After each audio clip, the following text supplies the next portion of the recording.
ಎಲ್ಲರಿಗೂ ಶುಭೋದಯ. ಇವತ್ತು ಸಂಡೇ.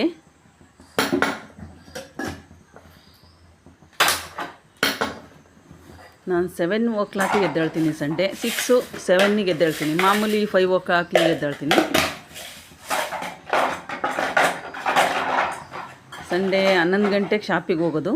ಮಾಮೂಲಿ ಡೈಲಿ 9:30 ಹೋಗ್ತೀನಲ್ಲ, ಬೇಗ ಎದ್ದೇಳಬೇಕಾಗುತ್ತೆ. ಬೇಗ 5 ಗಂಟೆಗೆ ಎದ್ದರೆ ವಾಕ್ ಹೋಗ್ಬಿಡ್ತೀನಿ. ಬಾಗಿಲು ಎಲ್ಲ ಸಾರಿಸಿ ರಂಗೋಲಿ ಹಾಕಿ ವಾಕ್ ಹೋಗಿ ಬರ್ತೀವಿ. ಒಂದು 6 ಗಂಟೆ ಆಗುತ್ತೆ. 6 ಗಂಟೆ ಬಂದು ಕಸ ನೆಲ ಪಾತ್ರೆ ಹೆಣ್ಮಕ್ಳದ್ದು ಇರುತ್ತಲ್ಲ, ಅದೇ ಕೆಲಸ ಮಾಡ್ತಿದ್ದೀನಿ.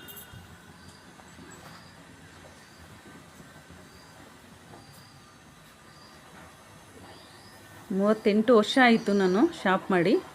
ಕಾಯಕವೇ ಕೈಲಾಸ ಅಂತ ಕೆಲಸ ಮಾಡ್ತಾಯಿದ್ದೀನಿ. ಇನ್ನೂ 55 ವರ್ಷ ಇನ್ನೂ ಕೆಲಸ ಮಾಡ್ತಲೇ ಇದ್ದೀನಿ. ನನಗೇನೋ ಕೆಲಸ ಮಾಡಿದ್ರಲ್ಲಿ ಖುಷಿ. ಮನೆಗಿದ್ದರೆ ಮನೋರೋಗ ಕಾಯಿಲೆಗಳು ಬರ್ತವೆ. ಅಂಗಡಿಗೆ ಹೋದರೆ ಯಾವ ಗೊಂದಲನೂ ಇರಲ್ಲ.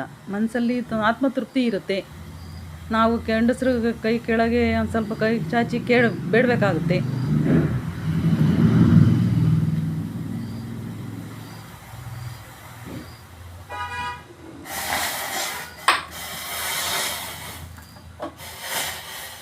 ಒಂದೊಂದು ದಿನ ರಾತ್ರಿ 11-11:30, ಒಂದೊಂದು ದಿನ 12 ಗಂಟೆ ಆಗಿಬಿಡುತ್ತೆ ಮಲಗೋಕ್ಕೆ.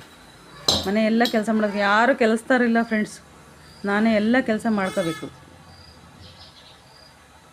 ನಿಮಗಿಷ್ಟ ಇದ್ದರೆ ಲೈಕ್ ಕೊಡಿ, ಸಬ್ಸ್ಕ್ರೈಬ್ ಮಾಡ್ಕೊಳ್ರಿ. ನಮಸ್ತೆ.